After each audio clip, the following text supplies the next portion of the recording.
एक शिष्य था जो भिक्षा लेने के लिए गांव में गया और घर घर भिक्षा की मांग करने लगा। भिक्षाम देही, भिक्षाम देही। भीतर से जोर से दरवाजा खुला और एक बड़ी बड़ी दाढ़ी वाला तांत्रिक बाहर निकला और चिल्लाते हुए बोला, मेरे दरवाजे पर आकर किसी और का गुणगान करता है, कौन है यह समर्थ? शिष्य ने गर्व से कहा, मेरे गुरुजी महाराज जो सर्व समर्थ है। तांत्रिक ने सुना तो क्रोध में आकर बोला कि इतना दुस्साहस कि मेरे दरवाजे पर आकर किसी और का गुणगान करता है, तो देखता हूं कितना सामर्थ्य है तेरे गुरु में। मेरा श्राप है कि तू कल का उगता सूरज नहीं देख पाएगा, अर्थात तेरी मृत्यु हो जाएगी। शिष्य ने सुना तो देखता ही रह गया और आसपास के भी गांव वाले कहने लगे कि इस तांत्रिक का दिया हुआ श्राप कभी भी व्यर्थ नहीं जाता। शिष्य उदास चेहरा लिए वापस आश्रम की ओर चल दिया और सोचते सोचते जा रहा था कि आज मेरा अंतिम दिन है, लगता है मेरा समय खत्म हो गया है। आश्रम में जैसे ही पहुंचा, गुरुजी महाराज हंसते हुए बोले, ले आया भिक्षा? बेचारा शिष्य क्या बोले।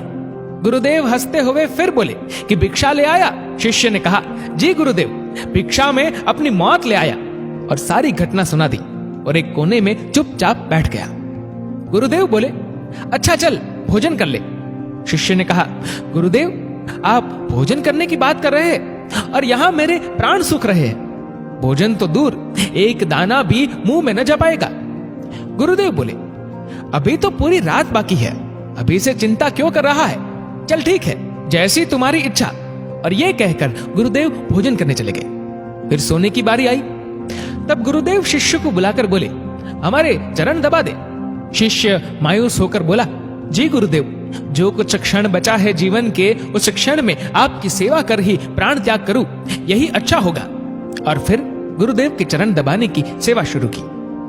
गुरुदेव बोले, चाहे जो भी हो, चरण छोड़कर मत जाना कहीं।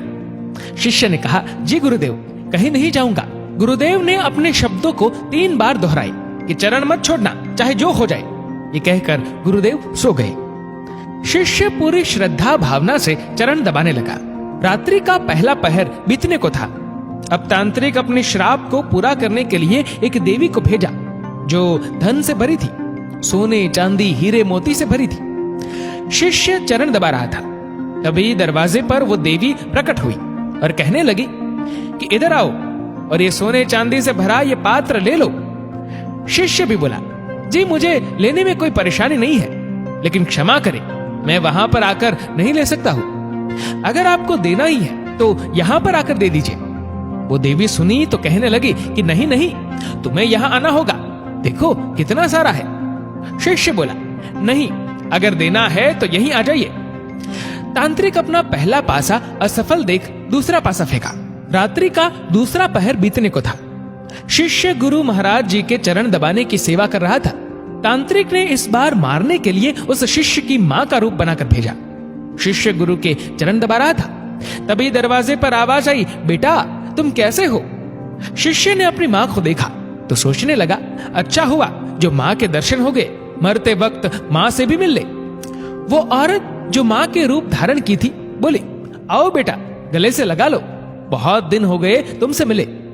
शिष्य बोला, क्षमा करना मां, लेकिन मैं वहां नहीं आ सकता क्योंकि अभी गुरु चरण की सेवा कर रहा हूं, मुझे भी आपसे गले लगना है, इसलिए आप यहीं आ जाओ। फिर वो औरत देखी कि चाल काम नहीं आ रही है तो चली गई। रात्रि का तीसरा पहर बीता और इस बार तांत्रिक ने यमदूत रूप वाला राक्षस भेजा। राक्षस पहुंचकर शिष्य से बोला कि चल तुझे लेने आया हूं, तेरी मृत्यु आ गई है, उठ और चल। शिष्य भी जल्लाकर बोला, काल हो या महाकाल, मैं नहीं आने वाला। अगर मेरी मृत्यु आई है तो यहीं आकर ले जाओ मुझे, लेकिन गुरु के चरण नहीं छोड़ूंगा, बस। फिर राक्षस भी चला गया। सुबह हुई, चिड़िया अपनी घोंसले से निकलकर चहचहाने लगी, सूरज भी उदय हो गया। गुरुदेव महाराज जी नींद से उठे और बोले कि सुबह हो गई। शिष्य बोला, जी गुरुदेव सुबह हो गई। गुरुदेव ने कहा, अरे तुम्हारी तो मृत्यु होने वाली थी ना, तुमने ही तो कहा था कि तांत्रिक का श्राप कभी व्यर्थ नहीं जाता, लेकिन तुम तो जीवित हो। गुरुदेव हंसते हुए बोले। शिष्य भी सोचते हुए बोला, जी गुरुदेव लग तो रहा हूं कि जीवित हूं। फिर सारी घटना याद की रात्रि वाली, फिर समझ में आया कि गुरुदेव ने क्यों कहा था कि चाहे जो भी हो जाए चरण मत छोड़ना। शिष्य गुरुदेव के चरण पकड़कर खूब रोने लगा। बार बार यही कह रहा था, जिसके सर पर आप जैसे गुरु का हाथ हो उसे काल भी कुछ नहीं कर सकता है। गुरु की आज्ञा पर जो शिष्य चलता है उससे तो स्वयं मौत भी आने से एक बार नहीं अनेक बार सोचती है। और जब शिष्य गुरु आज्ञा का उल्लंघन करे तो उसकी रक्षा ईश्वर भी नहीं करता और प्रकृति दंड देने को तत्पर हो उठती है। स्वयं भगवान श्री कृष्ण गुरु की आज्ञा सिर पर ले चले, स्वयं प्रभु राम गुरु की आज्ञा पर चले। सद्गुरु में ही सामर्थ्य है कि वो प्रकृति के नियम को बदल सकते हैं जो ईश्वर भी नहीं बदल सकते हैं, क्योंकि ईश्वर भी प्रकृति के नियम से बंधे होते हैं, लेकिन सद्गुरु नहीं। दोस्तों, इस वीडियो को लेकर आपकी क्या राय है नीचे कमेंट करके जरूर बताएगा। और अगर आपको वीडियो अच्छा लगा हो तो इस वीडियो को लाइक करेगा, शेयर करेगा ज्यादा से ज्यादा लोगों तक। और ऐसी ही और भी स्पिरिचुअल कहानियों के लिए हमारे चैनल को आज ही सब्सक्राइब करिए और हमारे फेसबुक पेज को आज ही फॉलो करें। धन्यवाद।